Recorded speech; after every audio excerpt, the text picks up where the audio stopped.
this in an update real quick, and then we can start. Yeah, I'm gonna social it in the 3 minutes we have left. Okay.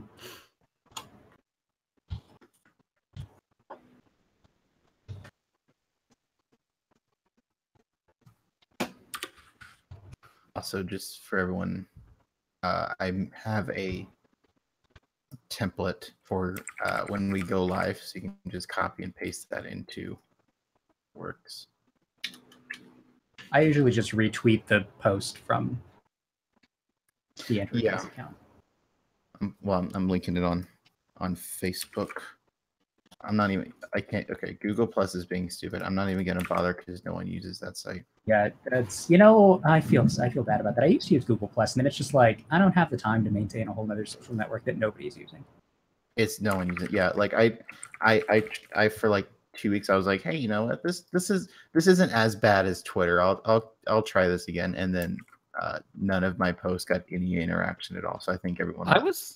I was surprised to see, though, trying to figure out what's going on with the horrible traffic drop over the weekend. I was looking into analytics, and it's pretty even. The number coming in from Facebook, Twitter, and Google Plus is right up there with the others. Let me just note, we're live. Yes. Okay, did we say anything we shouldn't have said? I don't think so. Whoops. Okay. Unless I wasn't paying attention. Okay. I got my resume together. It's it's fine. I'll cut this out of the Twitch recording. Okay, almost done.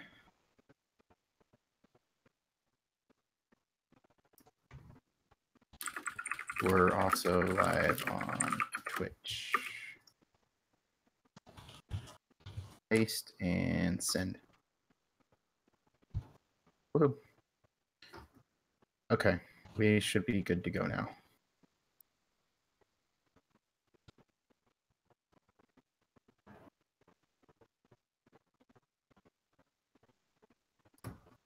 Did everyone die? Yes. Okay. I'm just posting the AT&T thing. I'm just making sure. All right, so we're all ready to go? Yes. Mm-hmm.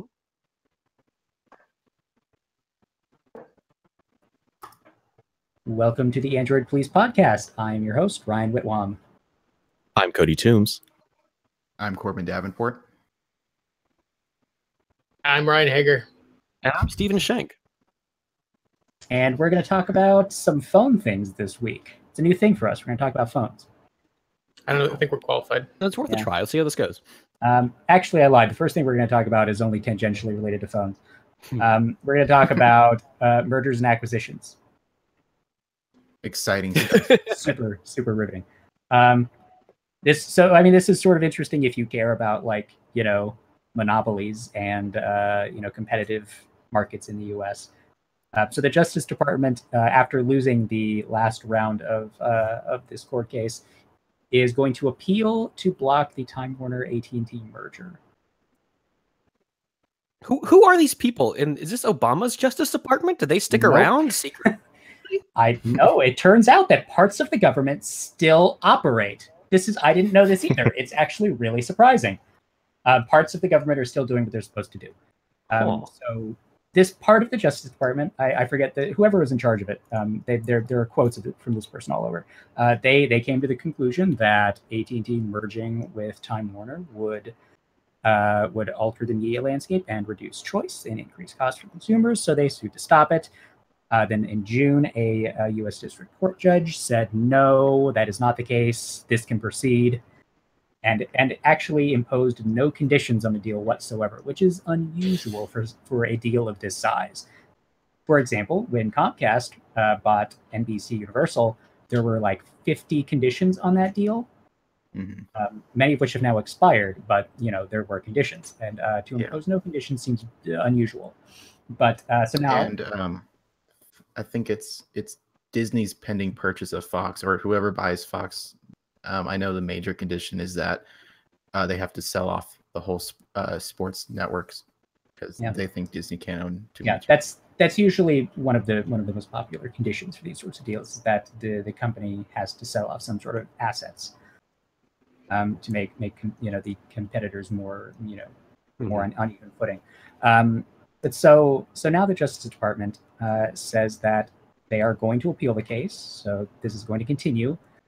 AT&T just issued a response like right before we started recording that is pretty spicy. They're obviously not happy Yeah.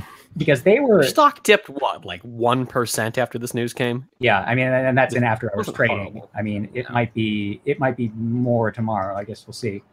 But yeah, so they're not happy because they were very adamant that the deal was done. After the court ruling came down, they're like, all right, this is finished. We are merging with Time Warner. And they even announced things about how the corporate hierarchy would work after the deal was done. And now they have to go back to court. So I guess we'll see what happens. It's entirely possible that this could still go through. I mean, odds are it probably will.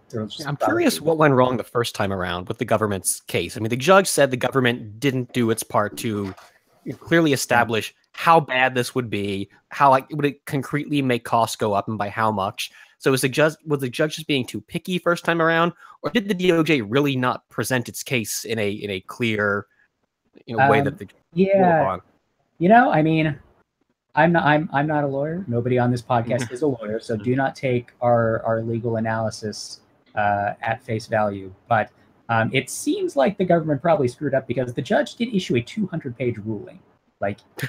He did. He seemed to have had sufficient understanding of the case to write 200 pages about it.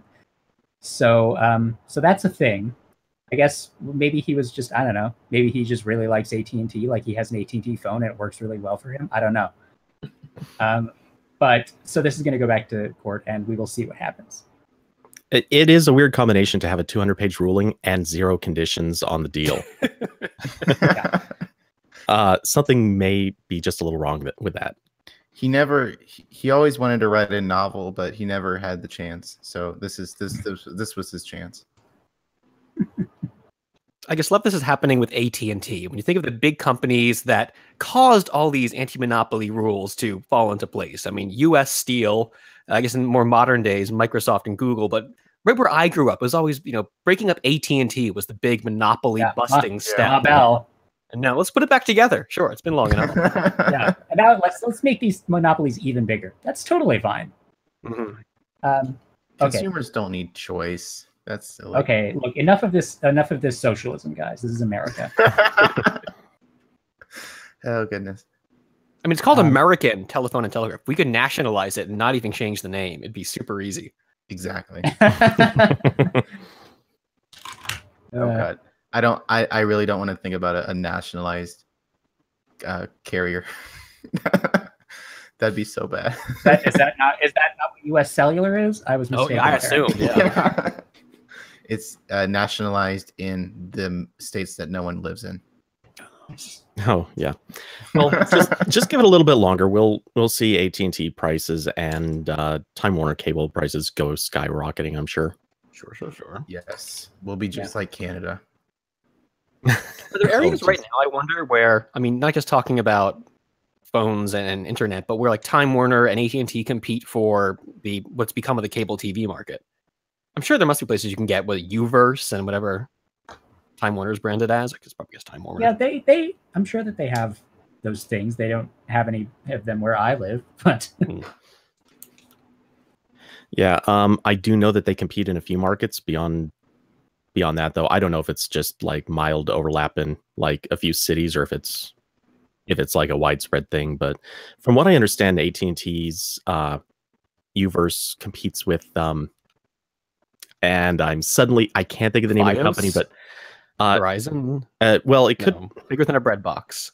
I can't. Anyway, yeah, I do know AT&T has a much more prevalent competitor than Time Warner, though. Spectrum? Charter? That might have been it. I know it's one of those weird satellite internet companies. The 500 of them. Usenet, yeah. Yeah. So anyway, Ryan had a phone that he wants to talk about because he reviewed it. I mean, want to talk about it is kind Have to, yeah. going a little far. No, so I'm feeling around in my drawer to find it. And I did because it has a distinctive feature that I'll tell you about in a second. So the Moto Z3 Play. This is interesting because it is the first of the 3rd gen Z series phones, which means that it supports Moto mods. That's apparently still going to be Motorola's thing, and it's the exact same mod design that they've had for the last 2 years. So the 3rd gen phones will work with all of the mods that have existed so far. And this one actually comes with a mod. It comes with the basic power pack battery. Oh, is this not just being bundled with it? It's like in box with the phone? It's actually in the phone box, yes. Oh, that's interesting. Yes, I was surprised about that too. I thought it would be like a separate box, but no, like they're intending that this is just going to be the way the phone is sold. They said they have no plans to sell an unbundled version. So the phone, it gets okay battery life. It has a 3,000 milliamp hour battery, so it's not as good as the 1st gen Z Play that everybody loved because it lasted like 3 days. But you can plug in it's 2220 milliamp hour battery, and it gets you like another half a day of rather aggressive usage. The problem with the battery though is that it doesn't have its own USB port, so you can only charge it when it's connected to the phone. And the phone has to be completely charged before it charges the battery. So it's kind of a pain. That you're always gonna like run through your battery, and they're like, I don't want to deal with charging that right now. That's surprising. Motorola's been really good about putting the USB ports right on the Moto mods. I mean, this is the cheap version. I mean, it's $50 regular price usually, and still for like 30. The Turbo Power mod is much better. Like it charges faster, has its own port and higher capacity, but it is like I think it's $60, $70. I don't know, but I mean it's more expensive, so they didn't bundle that one. So the back of the phone, I mean, it looks like every Motorola Z phone for the last couple of years, except it is glass on the back now. I don't know if last year's Z phones I think were still metal on the back, so now it is like super shiny glass on the back. I wonder if that's going to scratch over time with you constantly putting mods on. I mean, the mods should be softer than the glass, I would hope. Something stuck in between. Yeah, you got some sand in there. Yeah, maybe. Do not put on Moto mods at the beach. It doesn't come with any of the style shells, which I think is a mistake. I think Motorola should really be pushing like the customizing angle. Yeah, like the fabric backed ones are kind of nice looking. Yeah. You know what though? If you want to buy one, you can go to Motorola's site. You go to the style shells, and they have one. It's black nylon. That's the only one you can buy. They also they list the red nylon one, but it's not in stock. Motorola is really like abdicating its responsibility with the style shells. It is a problem. That is a very missed opportunity. They should contract OnePlus to make some wood backs for it.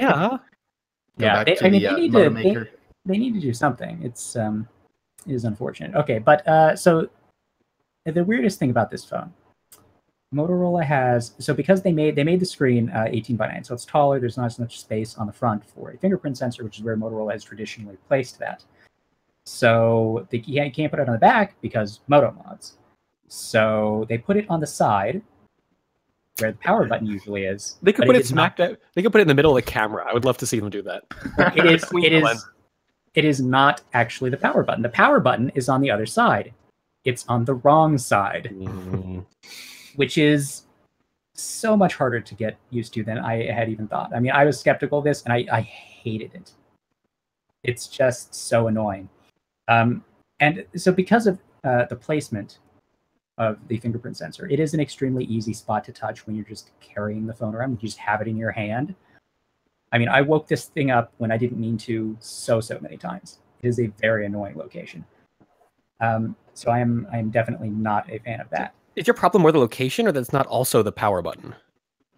I think that, look, if you put the power button / fingerprint sensor as like a single module in that spot, and then just required a press before it turned on, but it has to physically, that would be fine with me.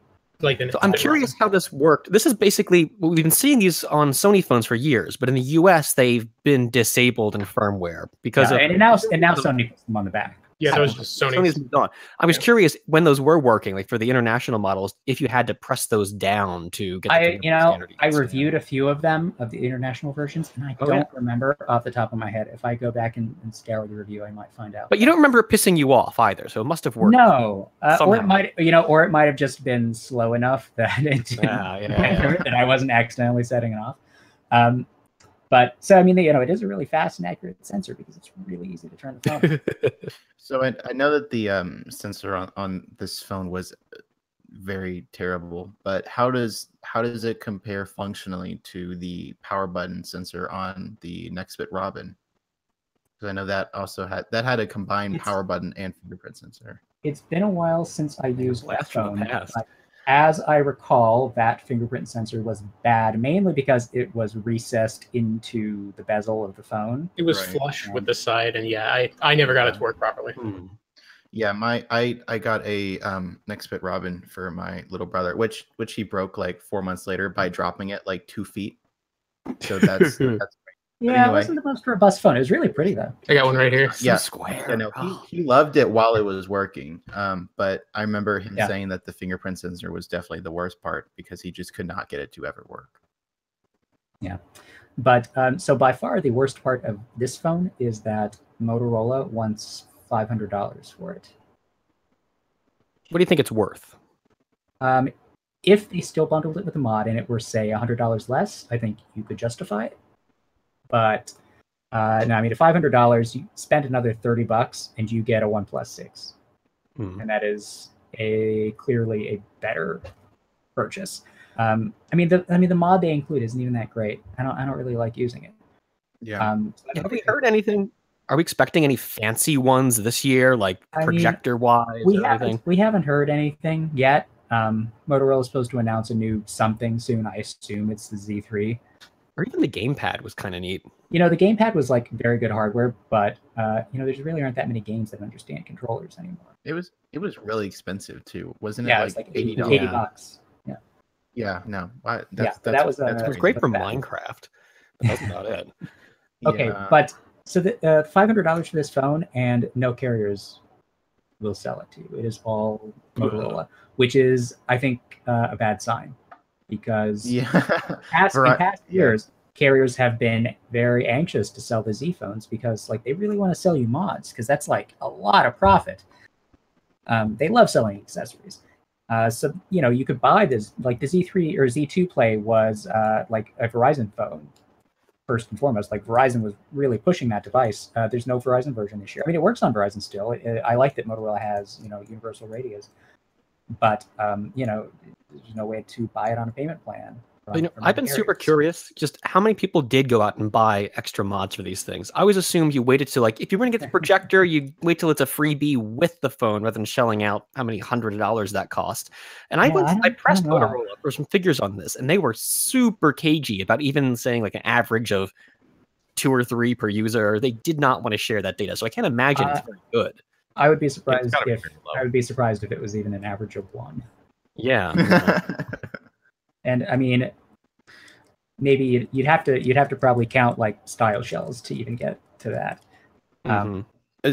Okay, so actually, kind of a question. When you're setting up the phone, or at any point when you get this phone as a customer, does it really tell you about the mods? Like, how upfront is it about making sure you're even aware they exist? I think there is a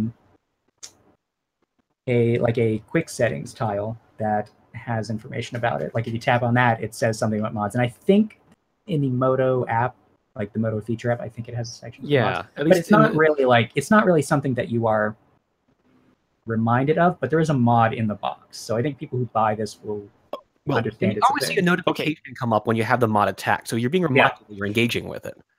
Yeah, no, and I mean, the way the mods are handled is, it's very well done. I like that.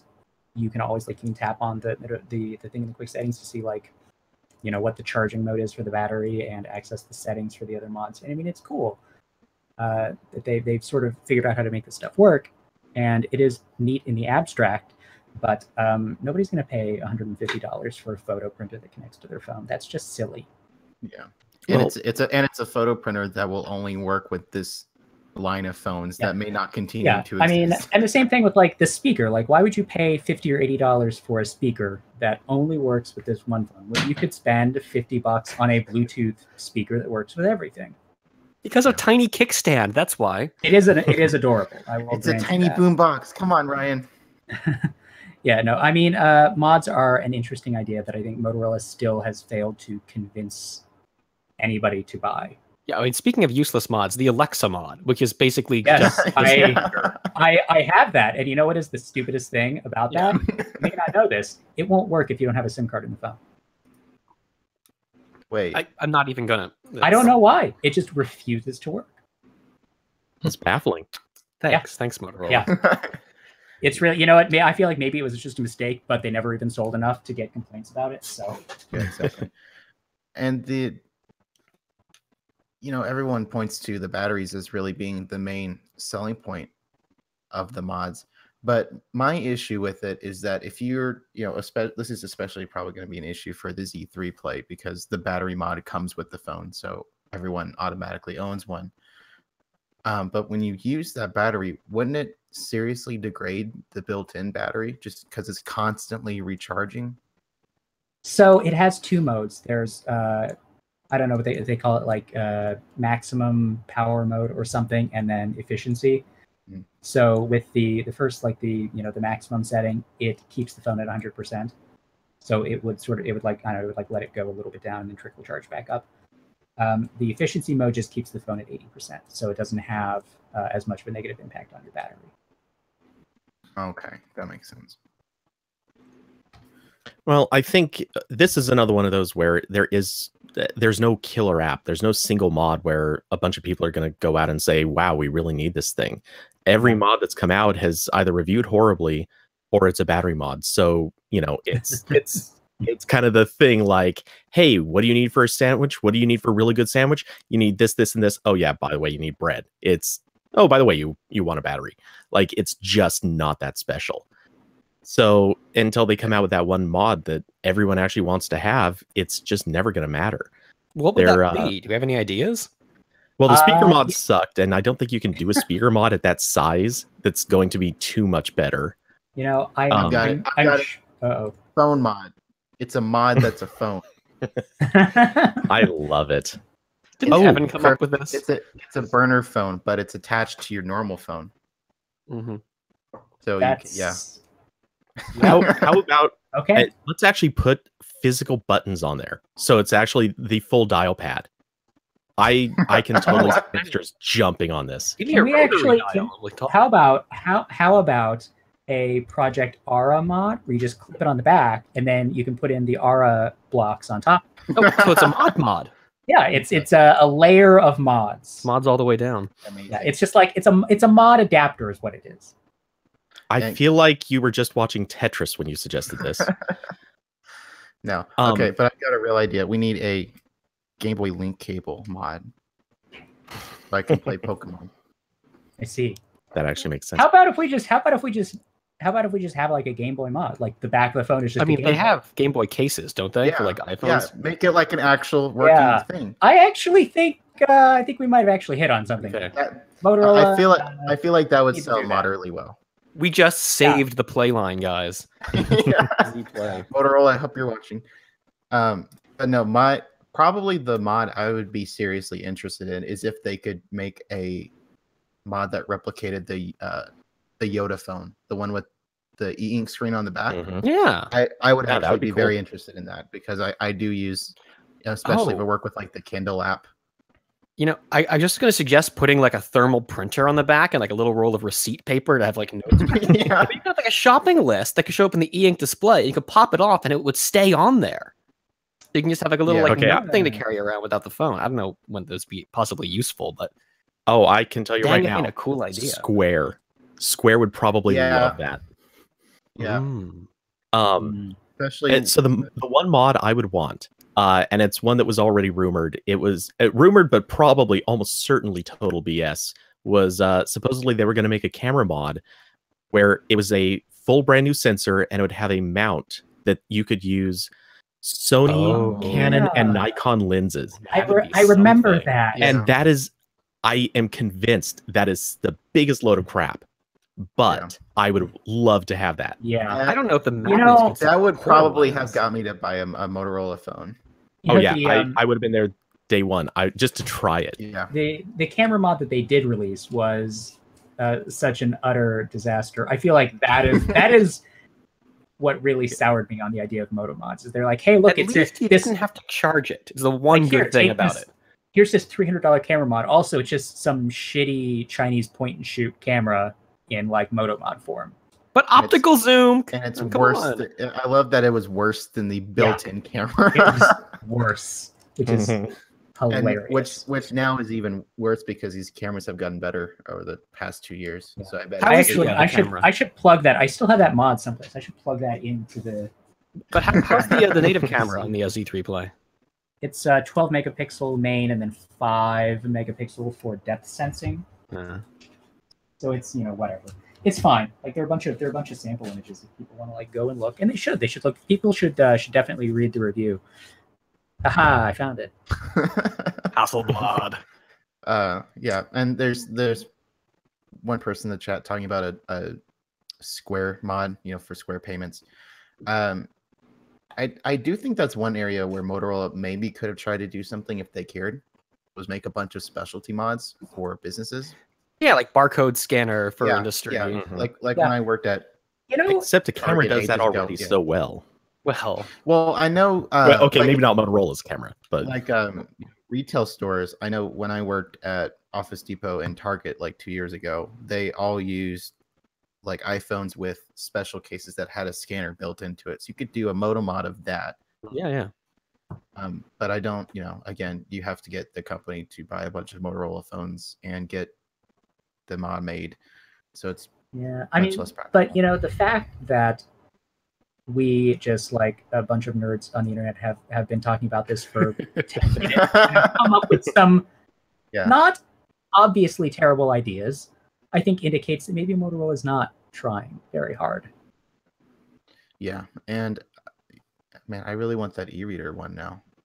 The whole Yeah, thing, this is that's- a chicken and the egg problem here. You would have a really good idea for a mod. It's going to take a lot of development effort to make it. You have to be sure there are Moto Z users out there who are willing to buy this thing. I You're mean, not going to buy the Which phone the- until there are a lot of good mods for it. So you know what? The bundling mods with the phone is a good approach. They should make the e-reader mod and they should include it with the Z3. Yeah, they could make a, how Barnes and Noble still sells those Samsung tablets with the Nook app. They should do that with Amazon. Like get Amazon to, because they already have. No, I don't know if they have Amazon Prime versions of Motorola phones. They do. Okay. they do. Although I don't So know they if could- Amazon would want to potentially eat into Yeah. the sales. Yeah, I mean, I think it's still a different market, but that would be interesting. They would sell like a Prime edition with a Kindle mod in it. I mean, they did it for Alexa, so I feel like that wouldn't be too competitive. I'm not sure The though. Alexa mod is also like $120. It's no.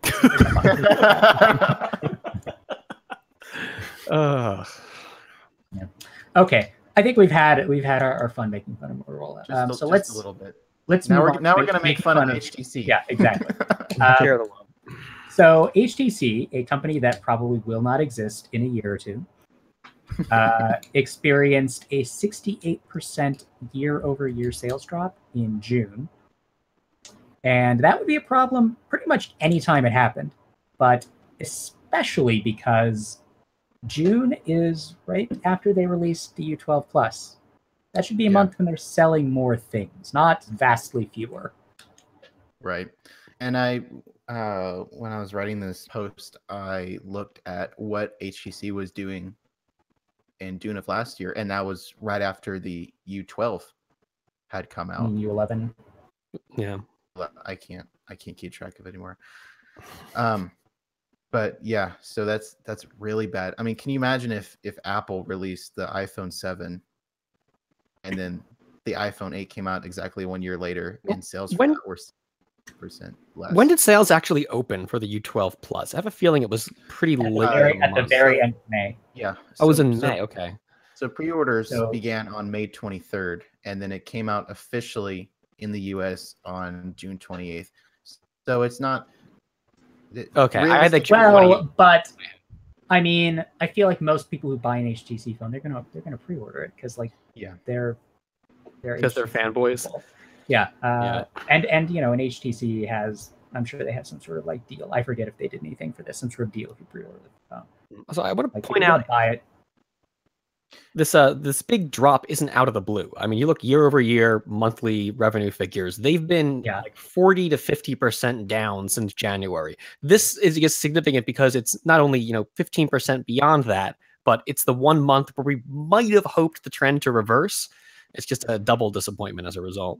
Right. Yeah. And the other thing with the release date I forgot to mention is that obviously North America is not really HTC's main market. They're more focused on Europe these days, and I believe it in Europe. So it was so it went up for pre-order in both the US and Europe on May 23rd when it went on sale in Europe. But so we might still want to pay attention to next month's numbers, but this is not very promising.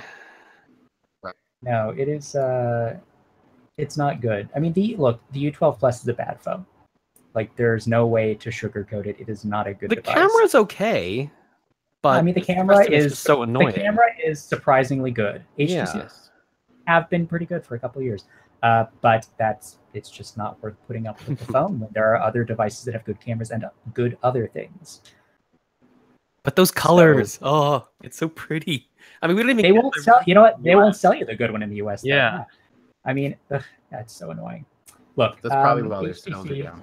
HTC is in dire straits at this point. I think we've had almost this exact discussion a few times in recent. I think me and Cody were talking about this. Is that last week we talked about how HTC is going downhill, and then the very next day, this is confirmation. We're like indicated talking about this.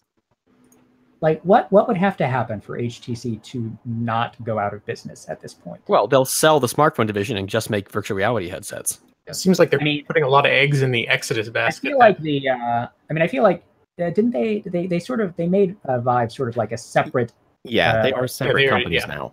So maybe like Vive would get some HTC intellectual property, and it would just continue to be Vive on its own, and somebody else would buy the name HTC and everything else. But I think maybe TCL. I mean, TCL has this way of they like to buy brands or like partner with brands that people know and make phones. They've already got two of the letters. Yeah. They're 66% of the way there. Yeah. Do they really want to buy? Does HTC really have a brand that they care about buying at this stage? I was going to say I think that probably the most valuable thing about HTC right now is the patent portfolio. Yeah. Well, no, TCL is going to wait 10 years before doing it, and then they gotta hit the peak where people have nostalgia for the HTC phones, and then they'll buy it, just like Palm. You could call it HTCL, it'd be perfect. Oh goodness. Well, on the plus side, HTC does have one way out of this: CryptoKitties.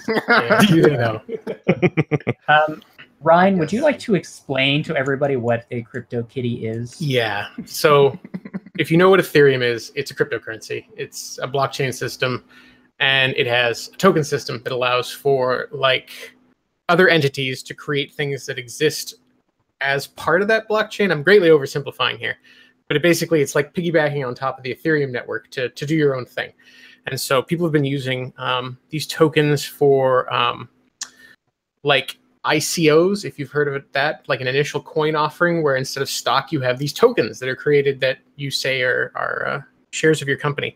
Well, someone took this same token system and combined it with the smart contracts, the self-executing contracts that Ethereum has in as part of its blockchain, as part of the network, and created a sort of game that exists inside of the network where people breed and trade cats, these digital cats called CryptoKitties.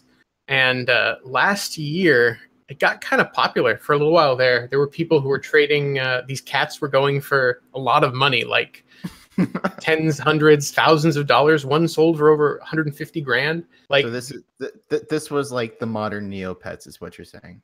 More like Beanie Babies or / a Pokemon trading card game or something. Like it's Crypto Beanie Babies. yeah, and so it kind of, I mean, the popularity is kind of down, and for a while there was actually really super down. Yeah, well, for the while there, it was actually really clogging up the Ethereum network as well, because all the activity of trading these tokens and buying and selling them, like it was consuming a lot of the space on the network for when transactions can happen. So now that things are doing terribly, HTC has decided that now is precisely the time to jump in on CryptoKitties. The takeaways here, So CryptoKitties were kind of dumb to begin with and are just massively played out by now. yeah, So they're why jumping not on- jump on the bandwagon? This is perfect timing. it's already dead, and cryptocurrency, like it's the irony of HTC being like, we're doing so poorly, we should jump on CryptoKitties and collectibles and cryptocurrencies, because that's a way to save us. That's really stable. Like HTC already announced they're doing this blockchain smartphone, quote unquote, the Exodus. Exodus. Yeah. And the fact that they And you don't even need it. You don't even need the blockchain that's phone the for this. thing. It makes no sense. like, I can see if they held this back for the Exodus release or somehow, connected it to that phone in a way that would drive people to it, assuming this was really, something people would want to get a phone for in the first place, which it is not. Like, just coming out of the blue here in the middle of the summer, I don't understand what they're thinking. Maybe they saw those, year-over-year monthly figures and panicked and just figured doing anything was better than nothing, but what I the think it was- hell, HTC?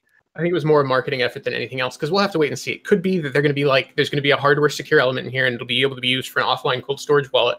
But as it stands, everything that we've seen so far, the specifications we've seen, everything that's been revealed, just points to it being a generic Android phone with a bunch of apps customized for cryptocurrency use and maybe a wallet.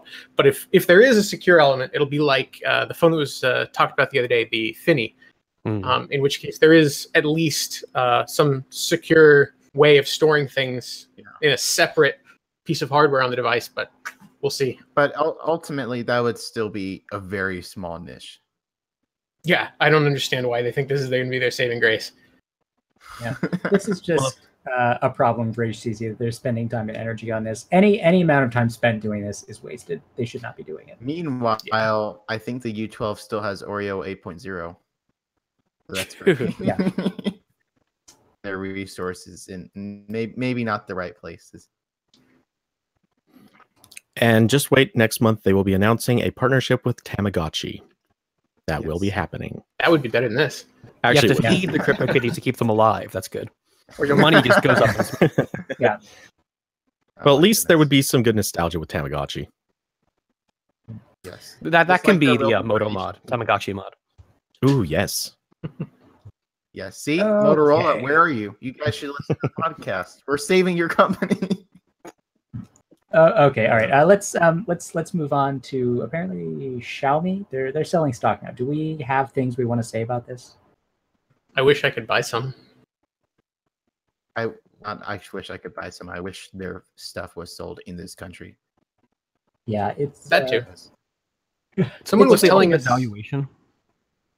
It was very high. it fell almost immediately. I think it was 50 billion. yeah, and then the price fell immediately after the sale. So the initial valuation was 50 billion, and I think it lost almost 10% or something like that. I don't know if it's back up. I find it very strange, the situation with Xiaomi as an American.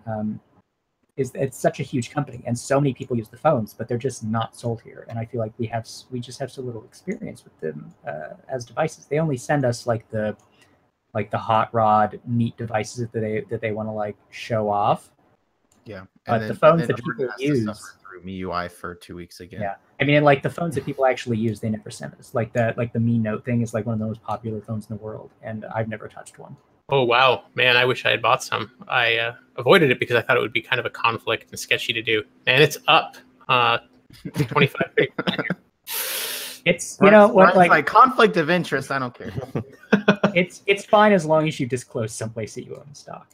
But, Maybe I will. Don't let me spend your money. Do what you want. Now, wouldn't I am not good at financials whatsoever. Wouldn't this be kind of a bad investment because Xiaomi barely makes any profit? Like the profit margin on all of their phones is very tiny. You understand But that it's has almost market nothing to share. do with stock price. You could be like a failing company, and as long as you're in whatever aspect, people expect to make enough of a return off of the stock, it's fine. It's all speculation. It doesn't matter what your company's actually doing. Gotcha. To put it another way, That makes it's like sense. trading baseball cards. Yeah. It doesn't really matter how good a player is. All that really matters is how popular they are. These are crypto kitties for adults. Yeah. Okay. So real quick, I want to talk about something I reviewed, which I have unfortunately sent back because I didn't think it would be important enough to show on the podcast. But I reviewed Acer's new Chrome box called the Acer CX13. And it was super nice.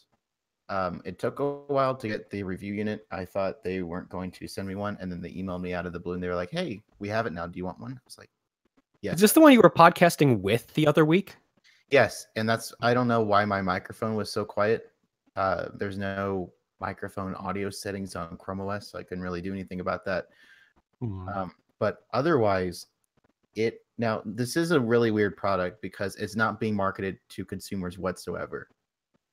You can't buy this on like normal retail. You can't buy from Best Buy or Amazon. The only sort of consumer place you can get it is Newegg. It's also available from like some school outlets that sell, supplies, school computers, that kind of thing.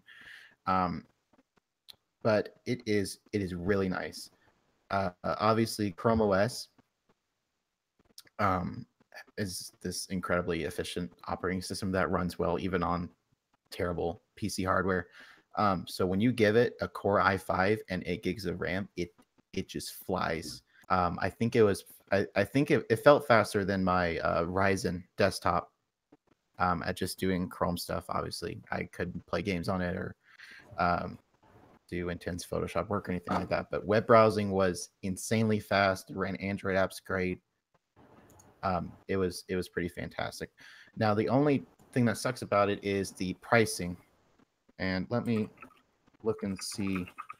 I know the model I reviewed, which is the Core i5 8th gen Intel chip with 8 gigs of RAM, cost $520 is the MSRP, which I think is a little up there. And it's not being sold to consumers, so this probably won't ever go on sale. Or anything like that. Well, yeah, but I imagine if like schools are getting a nice bundle discount, like buy a couple dozen of these, drops to 400 unit. I'm sure schools would love, buying this by the case. by the 100, I don't think it's too crazy because it does have latest gen Intel chip. It has 8 gigs of RAM. Like I looked at just the CPU alone. Intel recommends is about a $300 part. So it's not too crazy. A lot of people still look at Chrome OS as like it's fine if it's cheap. A growing trend of people that are buying Chrome OS just because it's Chrome OS, because you don't have to deal with Windows, you don't have to deal with Mac. It works well.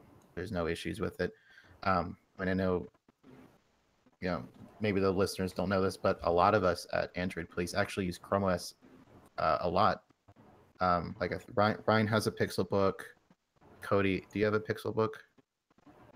I just bought one. Yeah, so. Ryan bought a Pixelbook.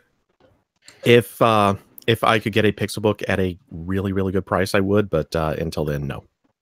Yeah, David uses one a lot. I know. So it's just a good operating system. It's still not for everyone, obviously. I would not want to use it as my only computer.